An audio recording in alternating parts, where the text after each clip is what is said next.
chasing me and finding me. Well, they're not trying to chase you and find you. The spirit of the question is asking you. I'm asking you a simple question. Force is met with force. Yeah, I'm not asking you about force being met with force. I'm asking you if force should be used to prevent this if necessary. So, like, let's say, for instance, I don't know, 60% of the nation wanted it, and the rest of them didn't. Should they, at that point, be using force rather than persuasion? So, if they did it, like they actually did it, then I would just have to leave. Because if they're not, you're not answering the question, dude. Unless they start using force against me, like if they come for me to like kill all the atheists, well, now I have to fight them. I'm asking you if it's the case that force should be used by people who are in a minority, if the majority is voting in these policies, yes or no? I'm sorry, I don't understand. Should people, if necessary, use force, even if it's the case that these are being voted in legitimately?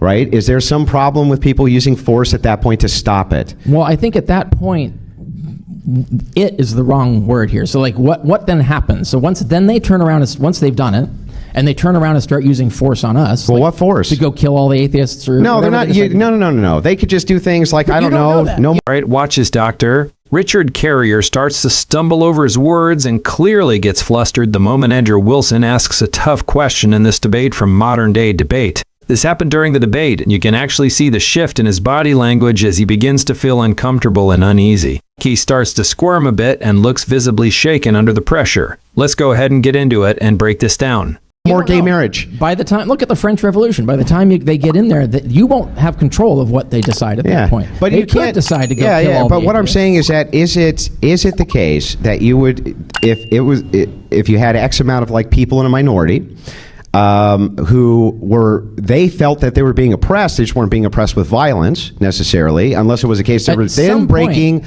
laws. At some point, it has to be violence. There has to be violence, right? And so if you're then that would be the case with anything. If you just violate any law, there's violence. If you take away all the rights, but then never enforce that, then you're basically just respecting rights. I totally agree. If you take away all the rights and then enforce that, you're using violence to take away people's rights. But I mean, this could be phrased however you want. There's a right for men and women to get married.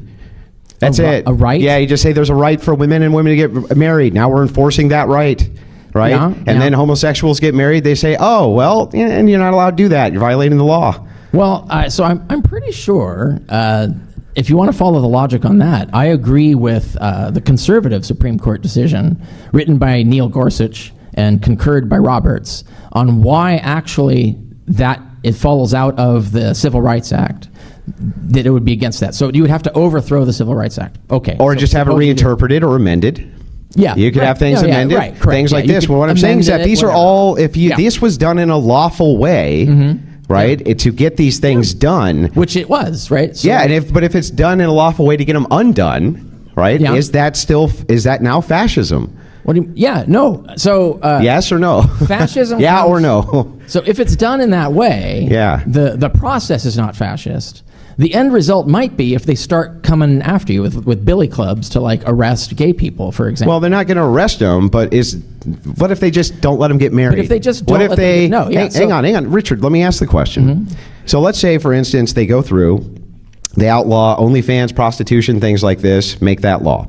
They outlaw homosexual marriage, make that law, right? They outlaw things like transgender kids getting reassignment surgery, and they make that a law. Sure. All right? People violate those laws, they then get arrested, or things like this, like you would for any other law. Is that now, are we in fascist territory? No, because at that point, the people are actually having a say, and they're just using a lawful, nonviolent process to decide what rights they're going to have. Perfect. Now, we would engage in persuasion, right? And so I would think that that's going to be bad. It's going to lead to bad outcomes. Now then, tell me any of the current actual basis. This is perfect. Evidence. So this is why secular. Now we're getting there. So evidence. So help me out here. What Christian nationalist proposition then fits this form of fascism? Use of force rather than persuasion, democracy. Yeah. Which one? Which actual proposition being proposed by Christian nationalists right now? It sounds like you're defining Christian nationalism as simply taking away the rights of gay people to marry. No. I'm asking you a specific question. I'm going to ask it again.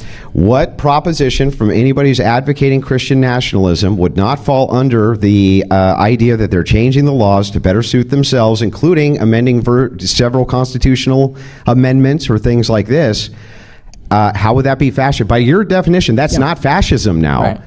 So if that's the case, It only becomes fascism when violence comes up. oh yeah, right, exactly. So Christian nationalism is not, in fact, unless you can give me the propositions of Christian nationalism that are going to lead to this sort of violence rather than just law changing, can you? So are you claiming that Christian nationalism won't increase? I didn't claim anything. I asked you a question. Can you steel man what I, or at Yeah, least to understand your repeat back? question, I got to understand what you're getting at. So I need to You know, you understand. don't. You don't need to understand what I'm getting at to understand my question. You Yeah, just need 'cause to answer the I don't question. know what you're asking for. Well, let me ask you again. Yeah. Christians right now, Christian nationalist thought leaders all over the place who are saying we want to amend these various laws under the democratic rules, use the Constitution in order to amend many of these laws, right? And then if you And violate you have those the laws... protected right to do that, to talk about Yeah, it. yeah, and yeah. So hang persuade. on, so hang we on. have the protected right to persuade people to I not understand, vote but that what I'm way? saying Yeah. to you is how could that be fascism if there's no use of force being involved here? So- if the can you show me the Christian nationalist proposition that leads to force? If you're talking about the Christian nationalist government is not going to use force to enforce any laws or do anything. Your secular government will. Yes, but those are evidence-based, human-centered things. They're not based Oh my gosh, you just said the quiet part out loud. on ideology. that That's is not what you contrary to said. evidence. You said fascism is use of force rather than persuasion democracy. It doesn't matter if they're using Yeah. evidence or not. Hang on. Persuasion and democracy, yeah. They're utilizing persuasion and democracy. That's right. And they're still utilizing persuasion and democracy. Yeah. Yes. So they're not fascist, right? Well, they're not advocating. I mean, they might be advocating for a fascist government, but they're not fascists yet because No. That's not what I'm asking. Violence. This is wild to me. So help me out here again. If it's the case that democratically, for instance, we just say no more trans, right? You're just not allowed to be trans anymore, right? Or I don't know, you're not allowed to get married as a homosexual anymore, and you're not allowed to do prostitution anymore. Let's just say that you're like not allowed to gamble or do drugs anymore, ever, right? You're not allowed to do any of those things. Yep. That's passed democratically through persuasion. Yeah. Now it has the force of law. That's right. That's no longer fascism. That by itself is not fascism. Then can you give me any If you can Christian also- propositions? If you Christian can persuade people to vote again to take those things away and Perfect. change them, yes. Then show me the Christian nationalists out there who are giving the proposition which would lead to this fascism you're talking about, because that's all they're talking about doing. Yeah, so I don't know exactly what you have in mind as Christian nationalism, like what the Christian nationalist government. That's would not my do. question. My question is, can you name a single Christian nationalist right now who is proposing anything other than just amending laws and tailoring them to their own preferences?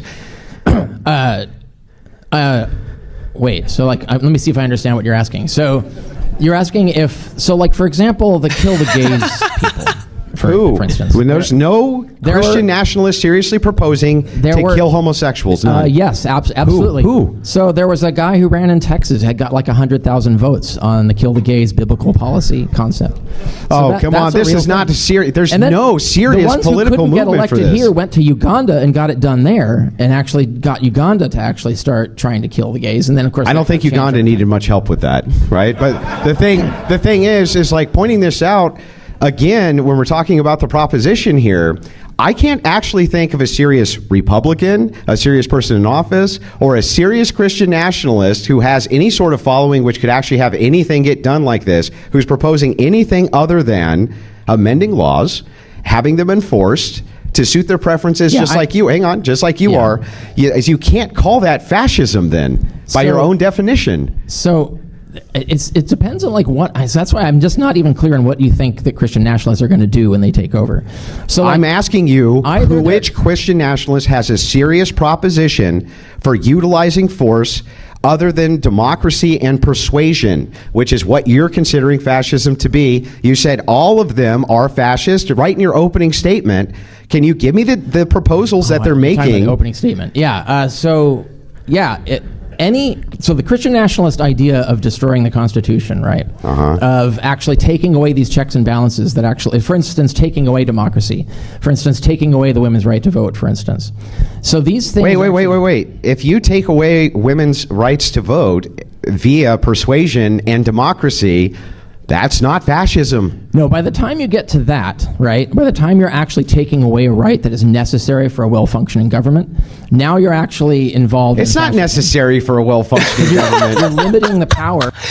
Necessary. It is necessary. We already had a well-functioning government long before any of this even came into the picture. What is going on here? I honestly cannot believe what I am watching. What do you all think about this? Let me know your thoughts in the comments down below. At this point, I think we are going to go ahead and wrap this up because there is clearly not going to be any kind of resolution. They are just going to keep going back and forth without getting anywhere. Especially since this secularist right here is extremely stubborn and genuinely believes that Christians are the most frightening group out there. But you know what? I actually find that kind of interesting. What do you all think about it? Let me know in the comments down below. Make sure to like and subscribe, and I will catch you in the next one.